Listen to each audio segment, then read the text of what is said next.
Hello, once again, good morning, all of you.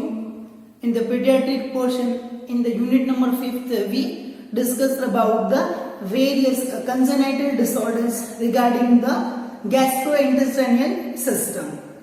Today, next we continue with the another congenital GI tract disorder. That heading is cleft lip and the cleft palate. ठीक है, means next gastrointestinal disorder के अंदर एक और congenital जो problem से related हम discussion करेंगे, जो उसका नाम है the cleft lip and the cleft palate. ठीक है, तो क्लेफ्ट लिप और क्लेफ्ट पैलेट के रिलेटेड हम आज डिस्कशन करने वाले हैं. ठीक है, और ये बहुत ही इंपॉर्टेंट कंजेनाइटल जो क्वेश्चन बनाने वाली जो एक प्रॉब्लम है. ठीक है, जिससे रिलेटेड बहुत ही क्वेश्चन उसके अंदर ये आ सकता है. ठीक है, ये इंपॉर्टेंट टॉपिक के अंदर इंक्लूडेड किया जाता है. ठीक है, it's first one the introduction phase the meaning of the cleft lip and the cleft palate. ठीक है, तो in the cleft lip and the cleft palette heading के अंदर जो कॉमन वर्ड्स होता है उनका एक्चुअल में what are the meaning of the heading. ठीक है, तो उनसे रिलेटेड हम क्लैरिफिकेशन हम सबसे पहले करते हैं. ठीक है,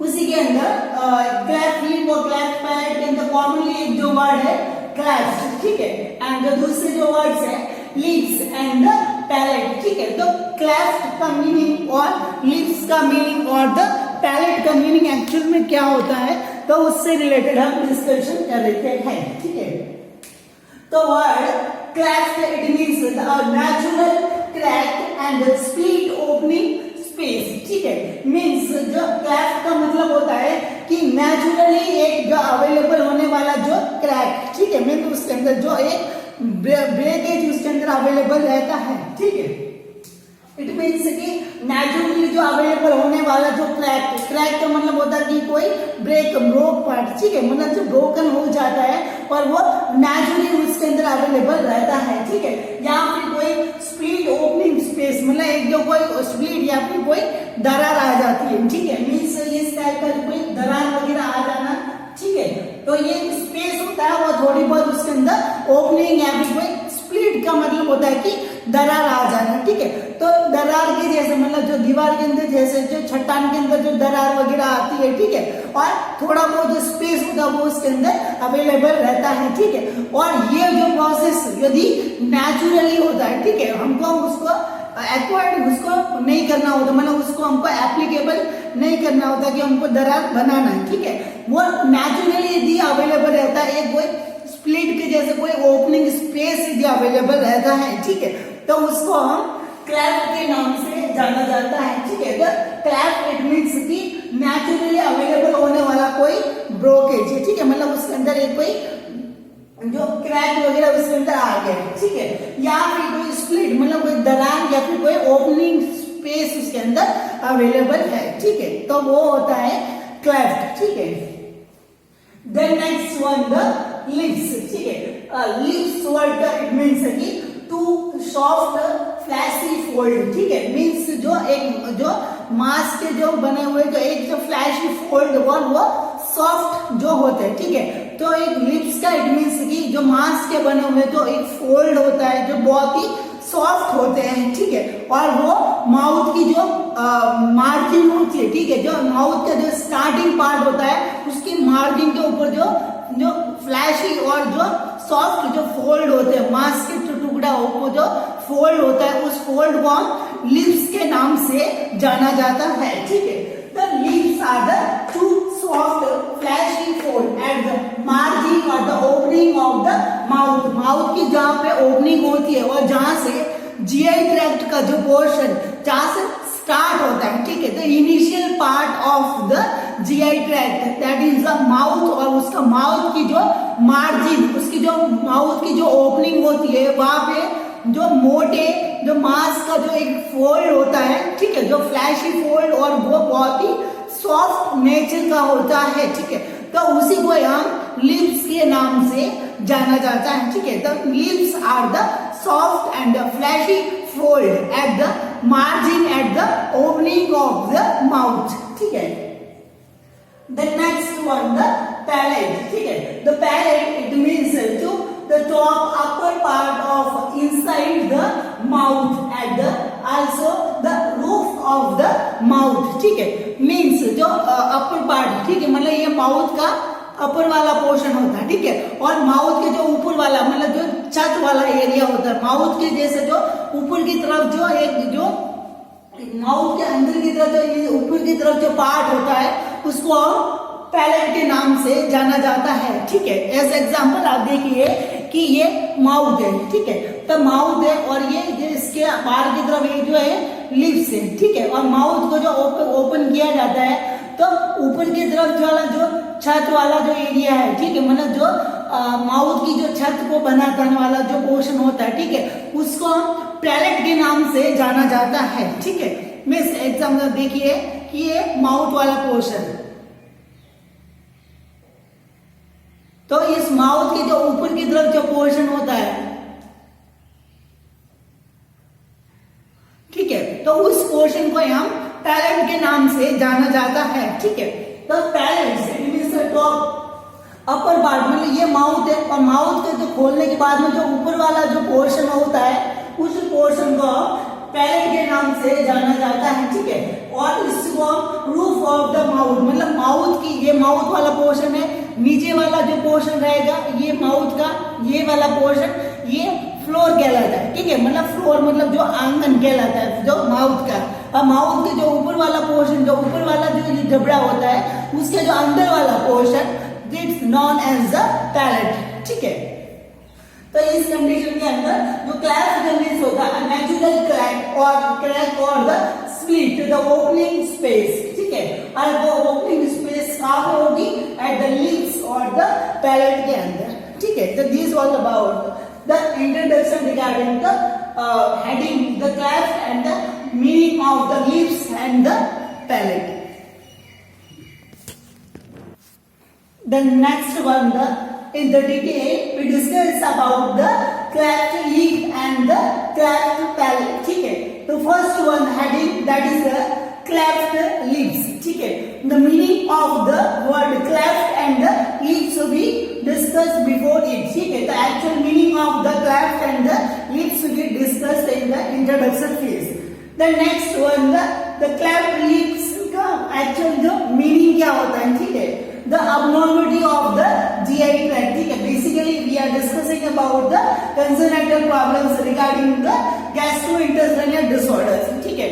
So it is also and the abnormality of the GI tract, ठीक है, as formulation of the limbs as a 5th week of the gestation, ठीक है, means ऐसा माना जाता है, ठीक है, कि gestation एज के दौरान, ठीक है, मतलब प्रेगनेंसी का 5th वीक के टाइम के अंदर मतलब 5वें वीक के अंदर जो लिम्स का जो फॉर्मेशन हो जाता है, द फॉर्मुलेशन इट मीन्स की फॉर्मिंग हो जाना, ठीक है, उसका जो ग्रोथ एंड डेवलपमेंट हो जाना, जो at the abnormality of the GI tract as the formulation of the lips मतलब जो लिप्स वाला जो पोर्शन होता है उसका जो फॉर्मुलेशन होता है वो हो जाता है कब 5th week of the pregnancy, ठीक है, मतलब 5th वीक के टाइम पीरियड के अनुसार उसका फॉर्मेशन है वो हो जाता है, ठीक है।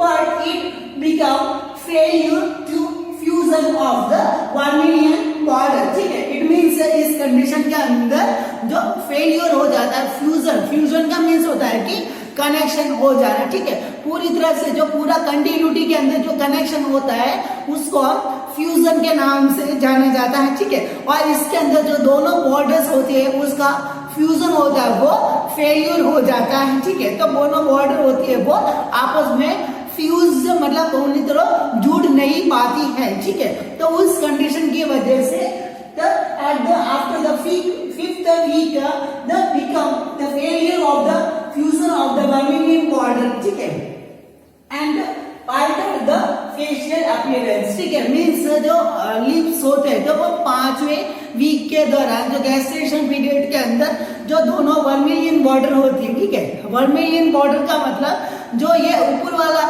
जो लिप्स का जो पोर्शन होता है, ठीक है, ये जो लिप्स का पोर्शन है इसका वर्मिलियन बॉर्डर के नाम से जाना जाता है, ठीक है। तो ये जो वर्मिलियन बॉर्डर होती है, ठीक है, तो इसी वर्मिलियन बॉर्डर की वजह से उसके अंदर फ्यूजन नहीं हो पाता, ठीक है, ये लेफ्ट राइट वाली और ये लेफ्ट वाली, ठीक है।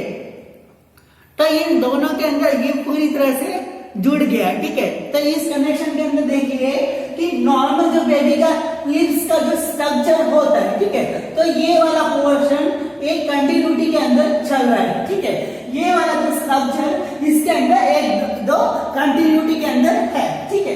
बट किसी प्रॉब्लम होने की वजह से जो इस कंडीशन के अंदर देखिए कि जो अपर वाला जो वर्मिलियन बॉर्डर है, ठीक है, मींस जो वर्मिलियन ऊपर वाला जो लीव्स का जो पोर्शन उसको हम वर्मिलियन बॉर्डर के नाम से जाना जाता है, ठीक है। तो इसके अंदर जो फ्यूजन होता है, मतलब ये दोनों राइट वाला और जो लेफ्ट वाला जो पोर्शन उसकी जो बॉर्डर होती है वो कंटिन्यूटी के अंदर नहीं हो पाती, उसके अंदर कोई स्पेस या फिर जो ओपनिंग होती है या फिर कोई क्रैक होता है वो अवेलेबल रहता है, ठीक है।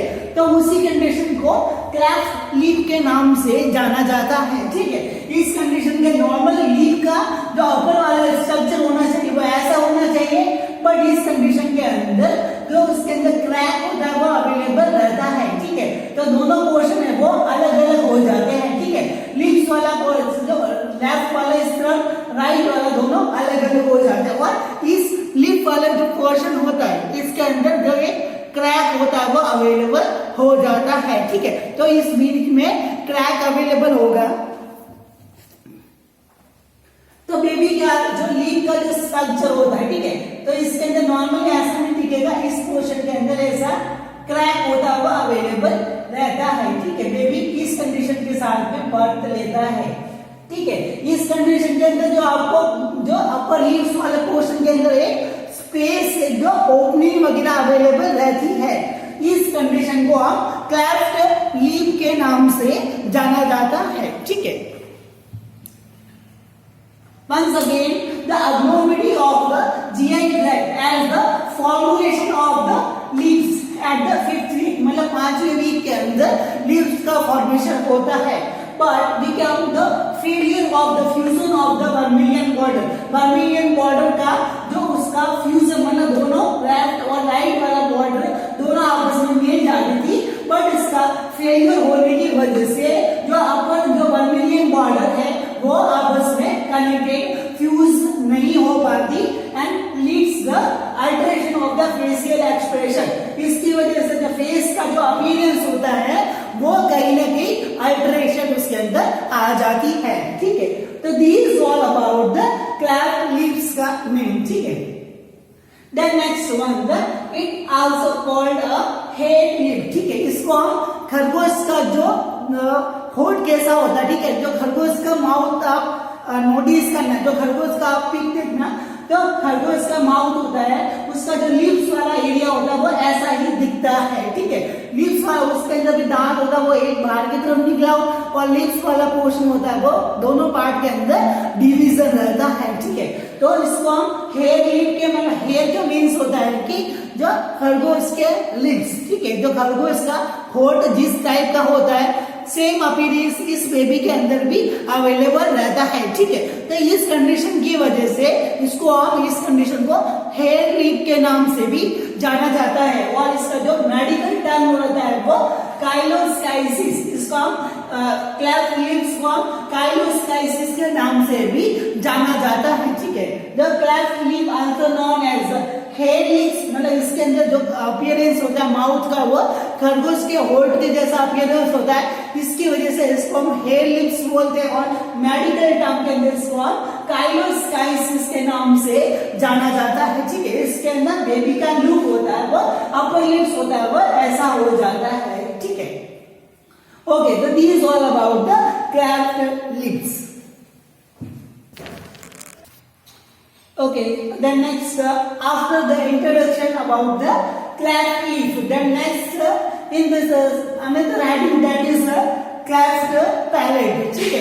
The cleft it means the natural cleft, and the palate it means the upper, the top portion of the inside the mouth, mouth के जो अंदर वाला जो पार्ट होता है, ठीक है। तो अंदर वाले पार्ट का जो ऊपर वाला जो पोर्शन होता है, ठीक है, उसी को हम पैलेट के नाम से जाना जाता है, ठीक है। तो जो इसके अंदर जो क्लेफ्ट अवेलेबल रहता है वो माउथ का जो अपर पोर्शन होता है, उस अपर वाला जो एक छत वाला जो पोर्शन होता है उस पोर्शन के अंदर क्रैक होता है वो अवेलेबल रहता है, ठीक है। ये माउथ का जो स्ट्रक्चर आप इसके अंदर देखिए कि एज एग्जांपल ये बेबी का माउथ का स्ट्रक्चर है, ठीक है। और ये बेबी के माउथ के स्ट्रक्चर का जो ये लोअर वाला जो फ्लोर वाला पोर्शन, ठीक है, और ये इसका अपर वाला पोर्शन, ठीक है। तो इस अपर वाले पोर्शन के अंदर आप देखिए इसके अंदर एक क्रैक है या फिर इसके अंदर एक स्पेस अवेलेबल है, ठीक है। ये वाला पोर्शन इसको हम इस सामने की तरफ यदि करके देखें तो ये जो पैलेट वाला जो अपर वाला पोर्शन होता है, ठीक है, जिसके ऊपर जो हमको दांत होते हैं वो दांत होता है उसके अंदर एडप्टेड रहते हैं, ठीक है। बट ये नॉर्मली वे के अंदर ये इसके अंदर जो ये स्पेस होता है ये स्पेस इसके अंदर अवेलेबल नॉर्मली नहीं होता है, ठीक है। बट इस पैलेट वाली कंडीशन के अंदर जो नॉर्मली जो पैलेट होता है उसके अंदर ये कंटिन्यूटी के अंदर होता है, ठीक है। जो पैलेटाइन जो बॉर्डर होती है मींस लेफ्ट पैलेटाइन और जो राइट पैलेटाइन वाली जो बॉर्डर होती है वो दोनों कॉम्बाइन मतलब उसके अंदर जुड़ी हुई रहती है, ठीक है। बट इस कंडीशन के अंदर जहां पे दांत अवेलेबल होते हैं उस स्पेस वाले एरिया के अंदर एक जो स्पेस एक जो दरार के जैसा जो एक स्पेस अवेलेबल रहता है, ठीक है। That condition known as the cleft palate, ठीक है। The cleft palate condition, the abnormality of the GI tract, ठीक है, it is also a congenital disorder related to the GI tract disorder, ठीक है।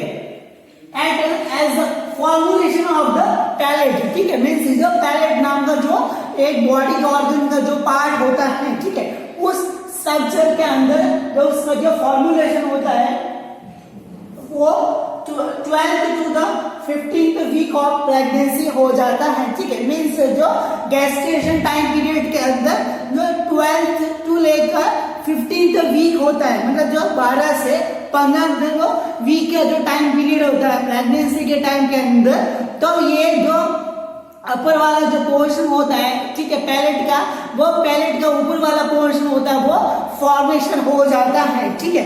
तो उसका formation 12th to 15th week of time period के अंदर हो जाता है, ठीक है। Then next at the abnormality regarding the formulation of the palate that become the failure of the fusion of the palatine bone, ठीक है।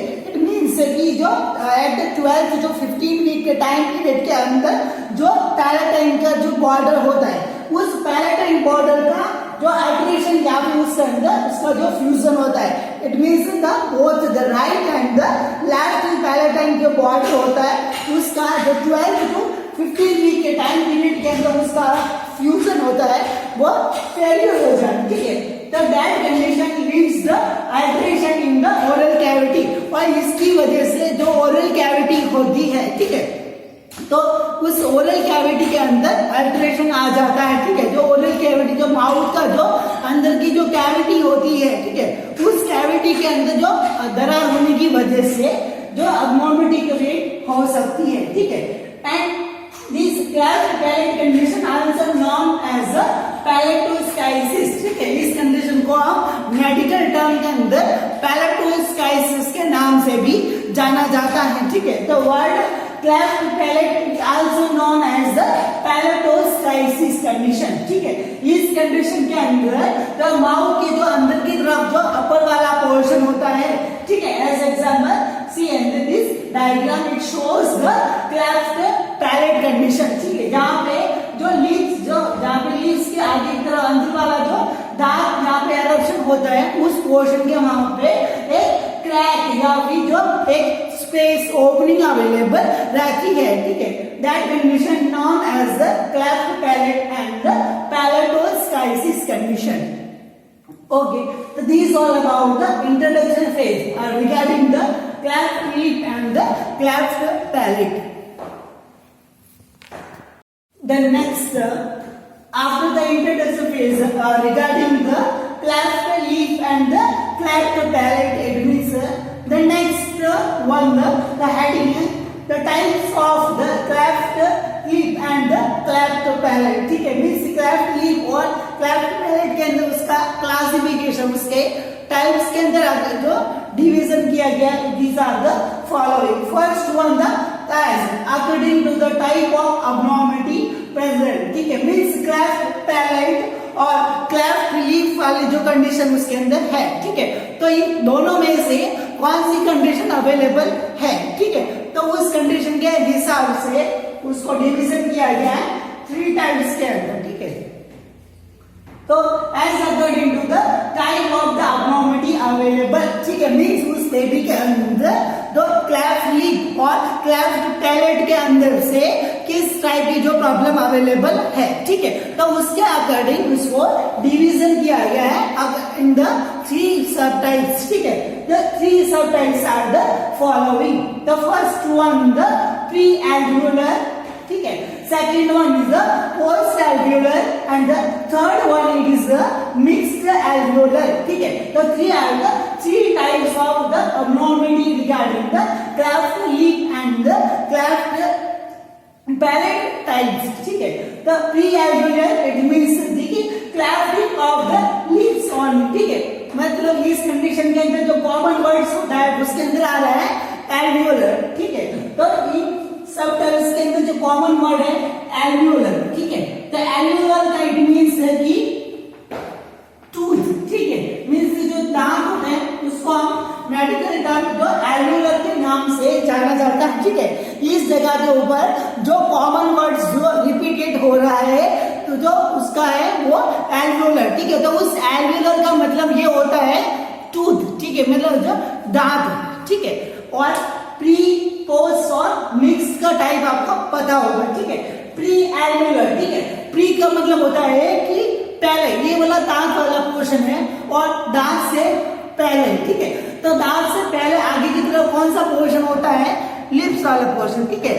ये वाला एल्वियोलर ये मतलब दांत, ठीक है, और ये लिप्स का मतलब ये प्री एल्वियोलर। प्री एल्वियोलर का मतलब होता है कि ये इसके ऊपर जो कवरिंग होती है उसका प्री एल्वियोलर बोलते हैं, ठीक है। तो इस कंडीशन के अंदर जो अल्ट्रेशन अवेलेबल होगा वो किसके अंदर होगा, प्री एल्वियोलर कंडीशन के अंदर, ओनली फॉर जो क्लैप और जो क्रैक अवेलेबल होता है वो ओनली फॉर जो ये लिप्स होता है उसके अंदर ही अवेलेबल रहेगा, ठीक है। मींस प्री एल्वियोलर मींस होता है कि ये एज एग्जांपल आप देखिए कि ये जो लिप्स है और ये अंदर की तरफ जो ये दांत वाला पोर्शन है, ठीक है। तो उस दांत वाले पोर्शन से प्री इट मींस कि उससे आगे वाला पोर्शन, तो दांत से आगे वाला पोर्शन होता है वो लिप्स होता है, ठीक है। तो ये जो क्रैक होता है, ठीक है, if the crack is available on the lips, ठीक है, इस लिप्स के अंदर यदि क्रैक अवेलेबल होता है तो इस कंडीशन को हम प्री एल्वियोलर कंडीशन के नाम से जाना जाता है, ठीक है। मींस प्री एल्वियोलर कंडीशन के अंदर the clefting of the lips only, इस कंडीशन के अंदर जो क्रैक अवेलेबल रहेगा वो ओनली फॉर जो लिप्स के अंदर ही अवेलेबल रहेगा। इस कंडीशन के अंदर जो पैलेट वाला है, जो ओरल कैविटी के जो अंदर की तरफ जो पोर्शन होता है उसके अंदर कोई क्लैफ्ट होता है वो अवेलेबल नहीं होता है, ठीक है। इस बेबी के अंदर ओनली फॉर द लिप्स वाला जो पोर्शन फ्लैप होता है वो टुकड़ा ही उसके अंदर अवेलेबल जो अफेक्टेड रहता है, ठीक है। तो उस वाले पोर्शन के अंदर ही जो एक क्रैक होता है वो अवेलेबल रहता है, ठीक है। जो पैलेट वाला कंडीशन होता है वो पैलेट है वो नॉर्मली इसके अंदर अवेलेबल रहता है, ठीक है। Okay, then next, second one the types of the cleft lip and the cleft palate, that is post alveolar, ठीक है। तो post alveolar, ठीक है, तो वर्ड alveolar it means कि टूथ, ठीक है, मीन्स टूथ का जो वर्ड इसके अंदर यूज में ले रहे हैं वो alveolar, ठीक है। और alveolar से प्री वाली कंडीशन के अंदर हमने बोला था कि ऐसी सिचुएशन जिसके अंदर जो दांत के आगे वाला पोर्शन होता है वो लिप्स होता है, ठीक है। तो उसके अंदर जो क्लैफ्टिंग अवेलेबल होता है वो ओनली फॉर जो लिप्स होता है उस लिप्स के अंदर ही अवेलेबल रहता है, ठीक है। Then next subtypes that is a post alveolar, ठीक है। The post alveolar it means the clefting of the palate only, ठीक है। इस कंडीशन के अंदर जो लिप्स वाला जो कंडीशन रहेगा, जो लिप्स का जो अपीयरेंस रहता है वो नॉर्मली उसके अंदर अवेलेबल रहता है, ठीक है। बट जो बेबी को माउथ को ओपन किया जाता है तो ओपन करने के हिसाब से उसके अंदर जो अपर पैलेट होता है उसके अंदर जो एक क्लैप होता है वो अवेलेबल रहता है, ठीक है। इस बेबी के अंदर जो अपर वाला जो पैलेट वाला पोर्शन है, उस पैलेट के अंदर जो ये दरार होती है वो अवेलेबल रहती है, ठीक है।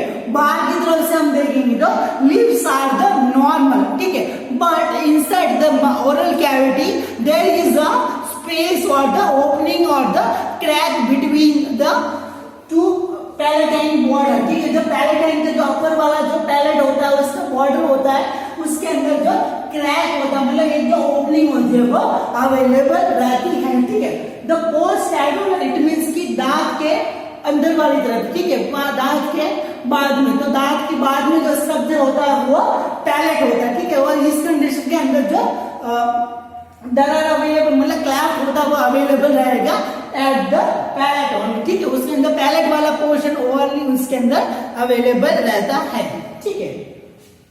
The next one, the mixed alveolar, ठीक है। Mixed alveolar it means कि उस कंडीशन के अंदर both the clefting of the lips and the palate, इस कंडीशन के अंदर lips और जो palate तो both are become clefting, इस कंडीशन के अंदर lips वाला पोर्शन और जो अंदर की तरफ जो palate वाला पोर्शन होता है वो बहुत दोनों के अंदर clefting होता है वो अवेलेबल रहता है, ठीक है। The it is the classification of the cleft lip and the cleft palate according to the abnormality present, मतलब दोनों में से कौन सी कंडीशन अवेलेबल रहती है, या तो क्लेफ्ट लिप या फिर क्लेफ्ट पैलेट या फिर दोनों में से दोनों, ठीक है। जो दोनों कंडीशन अवेलेबल वो मिक्स्ड एल्वेओलर के नाम से जाना जाता है, ठीक है। Okay, the next second classification of the types of the cleft lip and the cleft palate as according to the location of the cleft, ठीक है। मीन्स जो cleft lip और जो cleft palate वाली कंडीशन के अंदर इससे पहले जो हमने क्लासिफिकेशन हमने डिस्कशन किया, ठीक है। That classification is according basement of the which type of the abnormality is present in the childrens, ठीक है। मीन्स चिल्ड्रंस के अंदर किस टाइप की जो abnormality उसके अंदर अवेलेबल है, ठीक है। तब उसके अकॉर्डिंग हमने उसका क्लासिफिकेशन टाइप्स के अंदर हमने डिस्कशन किया, ठीक है। The next one, the second classification as according to the location of the cleft, ठीक है। मीन्स इस cleft lip और cleft palate वाली जो कंडीशन है तो उस जगह के ऊपर जो क्लैफ्ट का जो लोकेशन, ठीक है, as according to the location of the cleft, ठीक है। उस कंडीशन के अंदर कहाँ पे जो क्लैफ्ट अवेलेबल है, ठीक है, तो उसका अकॉर्डिंग उसका क्लासिफिकेशन है वो जो same if it is 4 types के अंदर इसको डिवीजन किया गया है, ठीक है।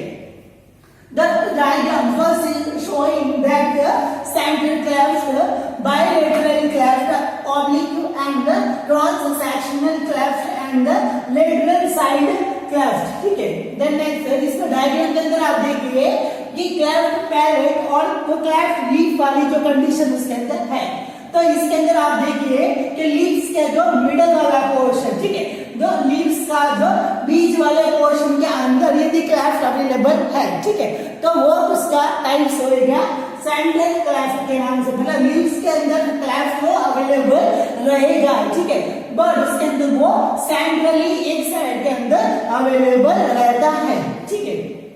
तो वो हो जाएगा सेंट्रल क्लेफ्ट लीफ और द क्लेफ्ट पैलेट कंडीशन, ठीक है। The next one the bilateral cleft, ठीक है। The bilateral cleft it means कि जो एक बीच वाला इसके अंदर फोल्ड अवेलेबल नॉर्मली रहेगा, बट इसके अंदर जो दोनों साइड के अंदर, ठीक है, मतलब वो लेटरल साइड के दोनों तरफ से तो क्लेफ्ट होते हैं वो अवेलेबल रहते हैं, ठीक है। बीच की तरफ एक जो फोल्ड होता है वो अवेलेबल रहता है, ठीक है, बट इसके अंदर इस तरफ भी उसके अंदर जो क्लेफ्ट का फोल्ड अवेलेबल रहेगा और इसके लेटरल साइड में भी क्लेफ्ट का फोल्ड होता है वो अवेलेबल रहता है, ठीक है।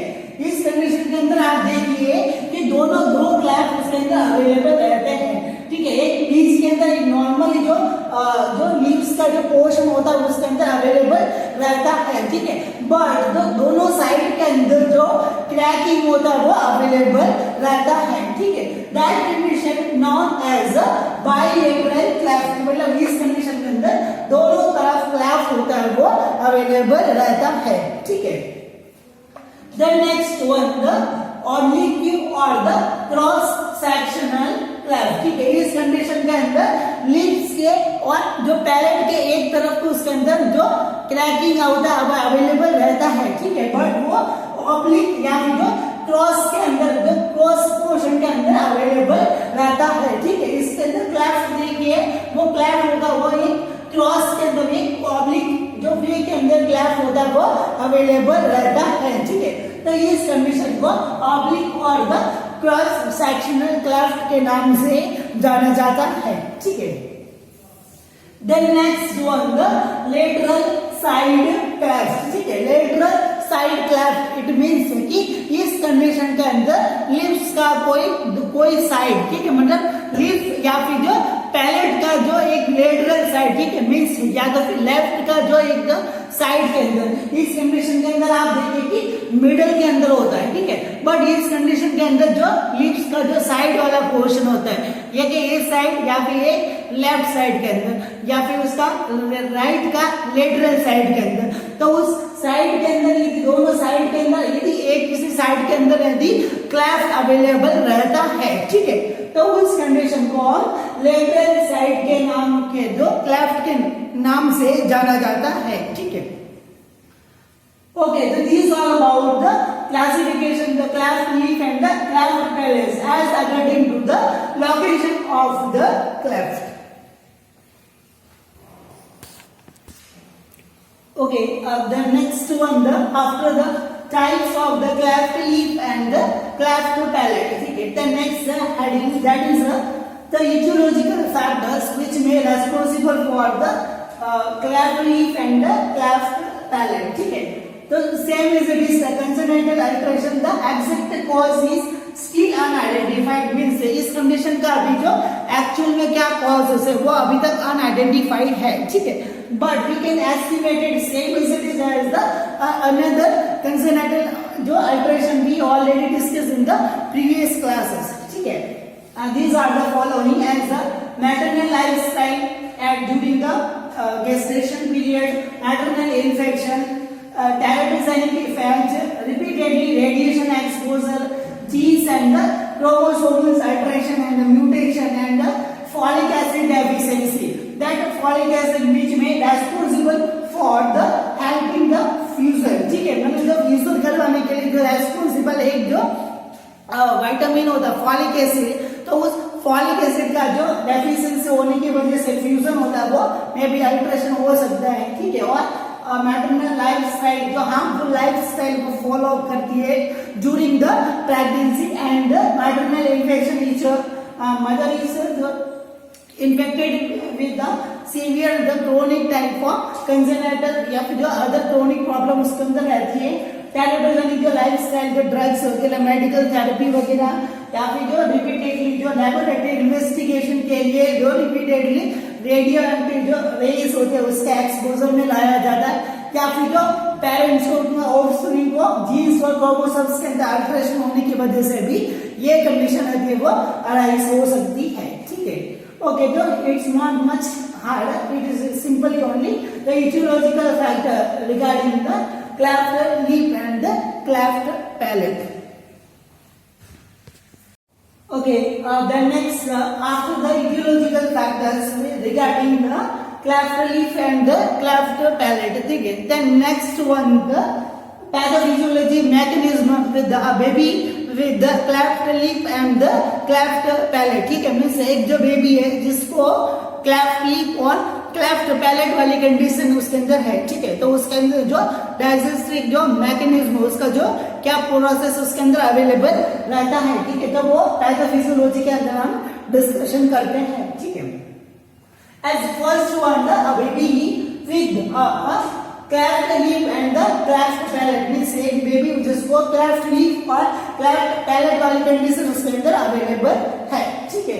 The next as lips and palate are the initial part of the GI tract, ठीक है, मतलब जीआई ट्रैक्ट का जो स्टार्टिंग होता है इनिशियल, इट मींस की जो स्टार्टिंग जो टाइम जो उसका जो टाइम के अंदर जो स्टार्टिंग जो पार्ट्स होते हैं, ठीक है, जहां से जीआई ट्रैक्ट का स्टार्टिंग होता है वो लिप्स और अगर इससे आगे वाला पार्ट होता है वो पैलेट ही होता है, ठीक है, बट इसके अंदर ये जो प्रॉब्लम हो गई, ठीक है, तो वो डाइजेशन का जो प्रोसेस स्टार्ट होता है, मीन्स खाने को अंदर लेना और माउथ की कैविटी के अंदर उसको चीविंग करना और फिर उसको निगलना, ठीक है। तो ये सारा जो मैकेनिज्म होता है, या फिर इसके अलावा जो हमारा जो डाइजेशन ट्रैक्ट होता है, ओरल कैविटी होता है, उसका और भी फंक्शन होता है कि वर्ड्स होता है उसको स्पीकिंग करना, मतलब जो वर्ड्स होता है उसको हमको बोलना, ठीक है। अब उस ओरल कैविटी के अंदर यदि कोई डिस्टर्बेंस होगा तो वर्ड्स हो गए वो प्रॉपरली नहीं निकल पाएंगे। जो भी बोलना चाहेगा, जो वर्ड्स होता है वो अच्छी तरह से उसके अंदर जो नहीं निकल पाएंगे, ठीक है। तो ये सब जो ओरल कैविटी का जो काम होता है, ठीक है, मतलब डाइजेस्टिव ट्रैक्ट या फिर अदर जो सिस्टम से रिलेटेड कुछ काम होता है तो वो फेलियर हो जाएगा, ठीक है। तो ऐसे सिम्टम उसके अंदर मैकेनिज्म होता है वो अवेलेबल रहता है, ठीक है। If there is any abnormality, मतलब इस कंडीशन के जो स्टार्टिंग पार्ट होते हैं लिप्स और क्लेफ्ट पैलेट, ठीक है। लिप्स और जो पैलेट होते हैं वो स्टार्टिंग पार्ट होता है। अभी इनके अंदर ये प्रॉब्लम हो जाती है, it may arise the difficulty in the digestion, मतलब खाने को अंदर नहीं लेने में उसको प्रॉब्लम्स हो सकती है, ठीक है। देन नेक्स्ट सकिंग, मतलब जो छोटा बेबी बर्थ के टाइम से बेबी होता है तो उस निपल को होल्ड करना और उस निपल को वापस सकिंग करना, मतलब जो मिल्क लेने के लिए उसको सकिंग करना पड़ेगा और उस जो लिप्स को या फिर उस निपल को उसको होल्ड करना पड़ेगा, या फिर जो खाना होता है उसको भी माउथ के अंदर रखने से मतलब लिप्स का उसका कोऑर्डिनेशन उसके अंदर होता है, ठीक है। तो वो उसके अंदर डिफिकल्टी उसके अंदर हो सकती है, ठीक है। एंड स्वैलोइंग, मतलब उसको निकलने में प्रॉब्लम होगा। यदि निकलने के लिए जाएगा तो ओरल कैविटी के अंदर जो ऊपर वाला पोर्शन है और पैलेट के अंदर यदि कोई ओपनिंग वगैरह अवेलेबल है, ठीक है, तो वो ईसोफेगस की बजाय वो नाक के अंदर कैविटी के अंदर ही चला जाएगा, ठीक है। तो उसको निकलने के अंदर भी प्रॉब्लम हो सकती है। देन नेक्स्ट च्यूइंग प्रॉब्लम, ठीक है, जो फूड होता है उसको चबाने के अंदर भी प्रॉब्लम हो सकता है कि दांत का ये बीच वाला पोर्शन है इसके अंदर यदि जो क्लैफ्ट यदि अवेलेबल है तो दोनों पोर्शन होंगे वो ऐसा हो जाएगा, और जो जब भी खाने को यदि चबाएगा तो उसमें से खाना को अच्छी तरह से वो चबाया नहीं जा पाएगा, ठीक है। तो च्यूइंग प्रॉब्लम भी उसके अंदर हो सकती है, ठीक है।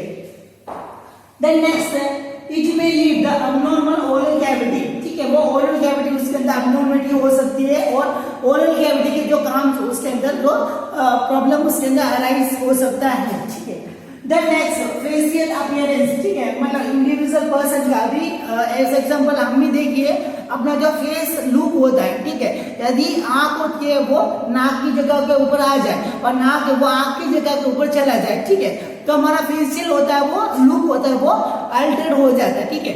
तो सेम इज इट, जो पोर्शन नॉर्मली पर्सन के अंदर जैसा जैसा होता है वो वैसा हर पर्सन के अंदर अवेलेबल होना चाहिए, ठीक है। यदि इसके अंदर नहीं होता है तो इंडिविजुअल पर्सन इमोशनली डिस्टर्बेंस हो जाता है और फेशियल उसका लुक होता है वो अल्टर्ड हो जाता है, ठीक है। देन नेक्स्ट टूथ एरेप्शन, ठीक है, मतलब जो दांत का जो एरेप्शन होता है वो बेसिकली जो पैलेट होता है इस पैलेट के ऊपर ही दांत होता है वो एरेप्टेड होते हैं, ठीक है। ये यदि इस क्लैफ्ट के अंदर यदि जो इस पैलेट के अंदर यदि दरार अवेलेबल रहेगी या फिर स्पेस अवेलेबल रहता है, ठीक है, तो इस स्पेस की वजह से जो दांतों का एरप्शन होगा, मतलब जो दांत जो निकलेंगे उस जगह के ऊपर सही से नहीं निकल पाएंगे, ठीक है, तो वो उस दांतों के निकलने में उसके अंदर अल्टरेशन होता है वो आ सकता है, ठीक है। Then next the chance of the aspiration, ठीक है, एस्पायरेशन का चांस मतलब जब भी जो खाना अंदर लिया जाएगा तो ऊपर वाला जो नाक की कैविटी और माउथ को जो अलग करता है, ठीक है, ये जो फ्लोर होता है तो इसके ऊपर वाला पोर्शन होता है वो नाक वाला पोर्शन, इससे नीचे वाला पोर्शन वो माउथ की कैविटी का। अब इसके अंदर यदि कोई ओपनिंग अवेलेबल रहेगी तो खाना खाया जाए तो वो नाक के अंदर भी आ सकता है और वो नाक से सीधा लंग्स की नाक पे भी पहुंच सकता है, ठीक है। तो एस्पिरेशन का चांस भी उसके अंदर हो सकता है, ठीक है। Okay, so these are the whole mechanism process in the baby with the cleft lip and the cleft palate. ठीक है. Okay, then next after the pathophysiology regarding the cleft lip and the cleft palate. ठीक है. Then next one the clinical manifestation. It means the whatever the sign and symptoms we can notice baby with the cleft lip and the cleft palate, ठीक है।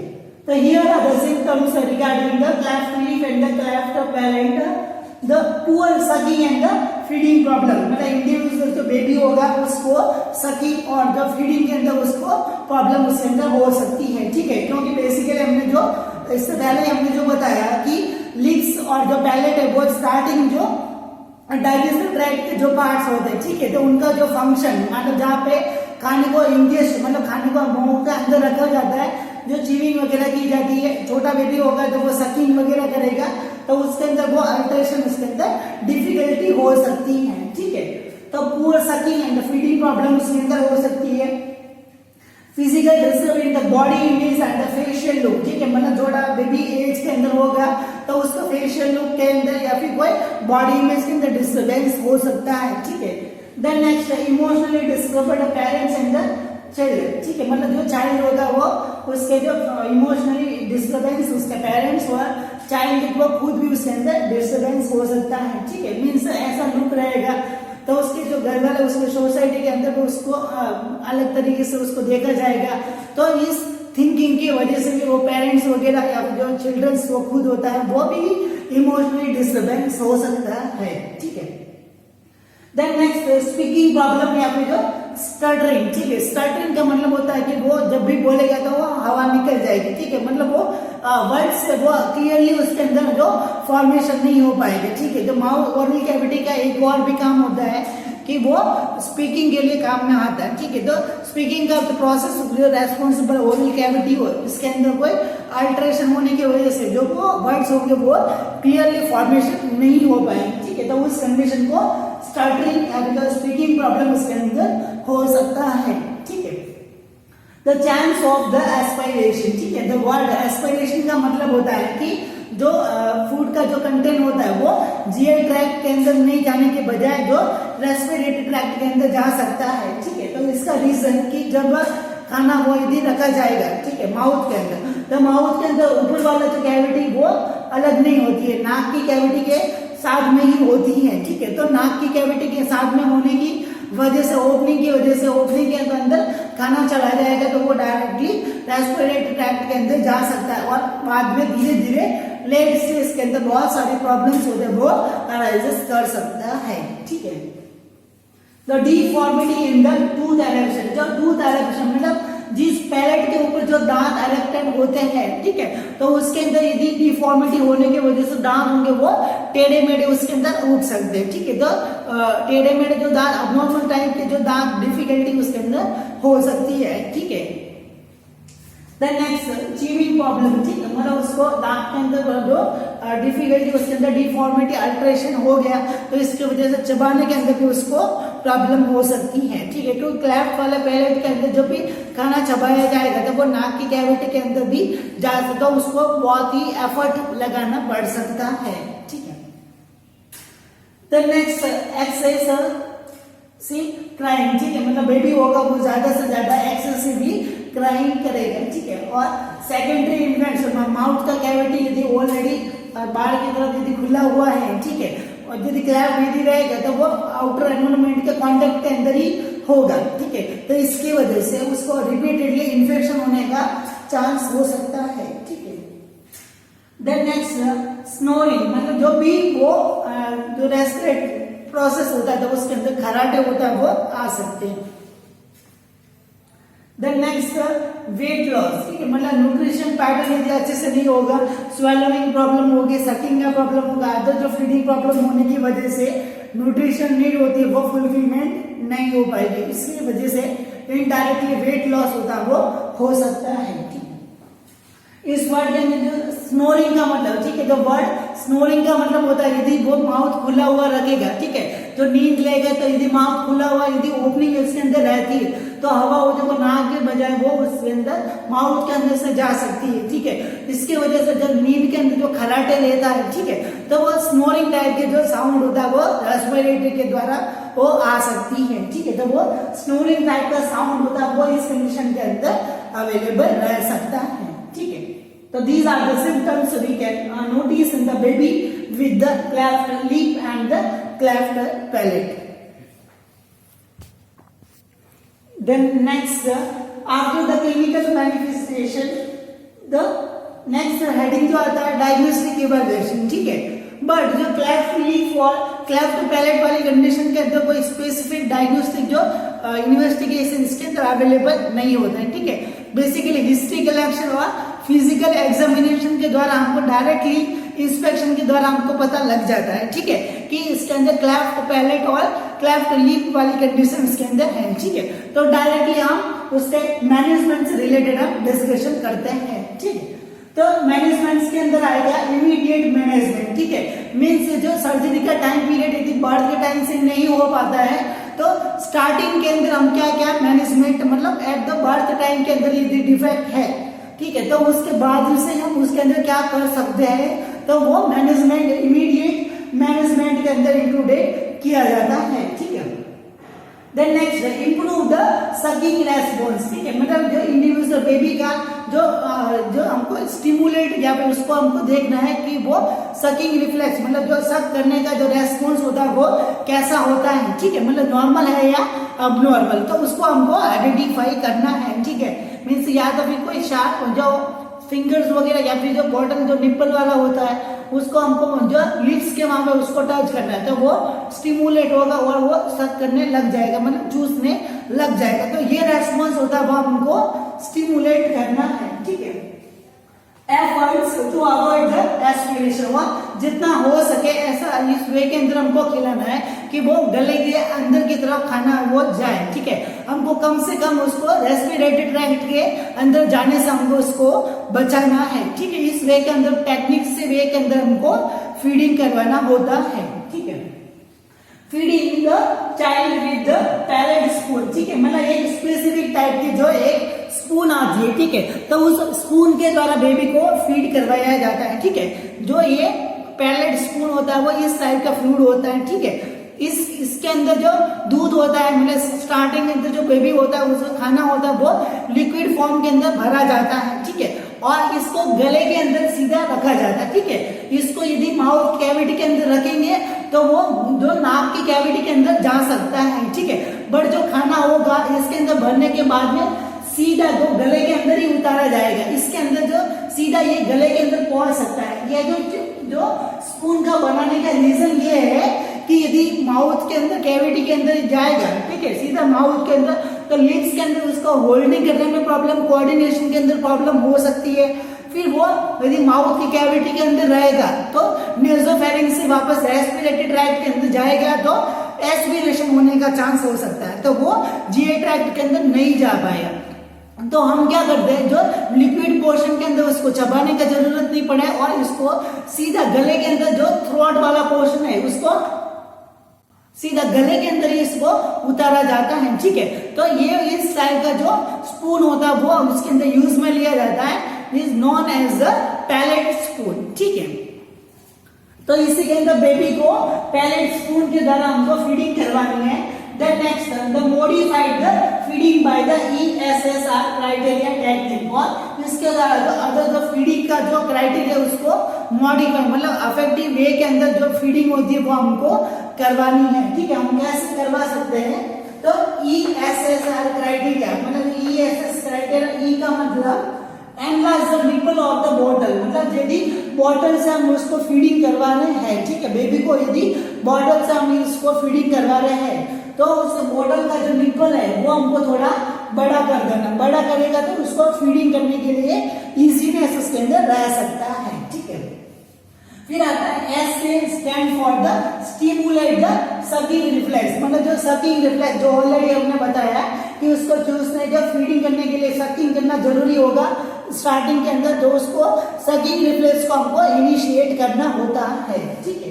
Then next, दूसरे S से related होगा stimulate the स्वैलोइंग, मतलब निगलने का जो capacity, जो रिफ्लेक्स होता है, जो खाना अंदर आने के बाद उसको निगला जाएगा, तो निगलने का जो स्टिमुलेशन है उसका भी हमको जो ट्रिगर करना है, ठीक है। और are stand for the maintain the rest, उस बेबी को रेस्ट वाले कंडीशन के अंदर रखना होता है, क्योंकि ऑलरेडी उसका न्यूट्रिशनल जो डिस्ट्रीब्यूशन वो कम होता है, और यदि वो ज्यादा एक्टिविटी एनर्जी लॉस होगी तो उसको ज्यादा न्यूट्रिशन का नीड हो सकता है, यदि रेस्टिंग कंडीशन के अंदर होगा तो एनर्जी होगी वो कंजर्व हो सकती है, ठीक है।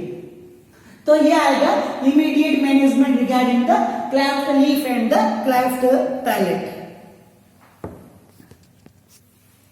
Okay, then next in the management after the immediate जो protective measurement के द्वारा जो immediate management किया जाता है, then next one जो उसको perfectly उसको treat करने के लिए surgical management इसके लिए available है, ठीक है। तो surgical management the cleft leaf can be treated surgically at the age of the 3 month, मतलब जो 3 महीने का यदि बेबी बर्थ का टाइम पे हो जाता है तो उसके बाद में उसका क्लेफ्ट लीफ का अंदर प्रॉब्लम है वो उसको हम सर्जिकली हम उसको ट्रीट कर सकते हैं, ठीक है। For this the rule of 10 criteria have to be follow, और इसके लिए एक जो क्राइटेरिया जो रूल होता है रूल ऑफ 10 मतलब 10 का जो रूल होता है वो हमको फॉलो करना होता है, ठीक है। इसके अंदर आएगा कि एज होनी चाहिए वो 10 वीक तक होनी चाहिए, ठीक है। वेट होना चाहिए वो 10 पाउंड मतलब उसको पाउंड्स के अंदर 10 जो उसका 10 पाउंड्स के अंदर उसका वेट होना चाहिए, और हीमोग्लोबिन मतलब जो हीमोग्लोबिन का जो क्राइटेरिया वो 10 ग्राम होना चाहिए, ठीक है। तो एज 10 के होने चाहिए, वेट जो 10 पाउंड का होना चाहिए, और जो हीमोग्लोबिन है वो 10 ग्राम तक होना चाहिए। तो ये 10 का जो क्राइटेरिया होता है वो यदि हर बच्चे के अंदर फुलफिलमेंट होता है तभी उसके बाद में जो सर्जरी होती है वो हमको क्लेफ्ट लीफ से रिलेटेड हम एप्लीकेबल कर सकते हैं, ठीक है। और उस सर्जरी का नाम होता है काइलोप्लास्टी, ठीक है। तो cheiloplasty it is a surgical management to reconstructive जो management of the cleft lip, ठीक है। Then next one the surgical management regarding the cleft palate, ठीक है। The cleft palate can be treated by the age of 24 months, means जो cleft palate वाली condition होती है उसको हम ट्रीट कर सकते हैं 24 मंथ के दौरान, ठीक है। और उस सर्जरी का नाम है पैलेटोप्लास्टी, ठीक है। मीन्स पैलेटोप्लास्टी के द्वारा जो क्लेफ्ट पैलेट वाली कंडीशन है उसको हम ट्रीट कर सकते हैं, ठीक है। देन नेक्स्ट वन आता है तो पोस्ट ऑपरेटिव केयर, ठीक है। तो पोस्ट ऑपरेटिव केयर के टाइम पीरियड के अंदर जो सर्जरी होने के बाद में उसका पोजीशंस या फिर उसका जो फीडिंग वगैरह होता है उस प्रोसीजर के अंदर हमको क्या ध्यान रखना है, तो वो उस पोस्ट ऑपरेटिव क्राइटेरिया को हमको फॉलो अप करना है, ठीक है। उस बेबी को हमको जो सुपाइन पोजीशन में अंदर उसको पोजीशन के अंदर रखना है, उसको प्रॉन पोजीशन या फिर जो ऑपरेटिंग जो साइट होती है उस ऑपरेटिंग साइट के अंदर उसको नहीं रखना है, ठीक है। फिर अगर सूचर को जो स्ट्रेचिंग मतलब सूचर को कटने से रोकने के अंदर उसको नहीं रखना है, ठीक है। फिर अगर सूचर को जो स्ट्रेचिंग मतलब सूचर को कटने से रोकने के लिए एक जो इवेंट उसके अंदर यूज में लिया जाता है तो डिवाइस होती है उसको हम लोगन बो के नाम से जाना जाता है, ठीक है। तो एक लोगन बो नाम का जो एक डिवाइस होता है तो उस रिब्स के वहां पे रखा जाता है जिसके द्वारा जो टांके लिए हुए हैं उसको टाइट ही रखने में उसको हेल्पफुल रहता है, ठीक है। तो लोगन बो नाम का जो डिवाइस इसके अंदर हम यूज में ले सकते हैं, ठीक है। Okay, so these all about the management and the all criteria regarding the cleft lip and the cleft palate. Thank you.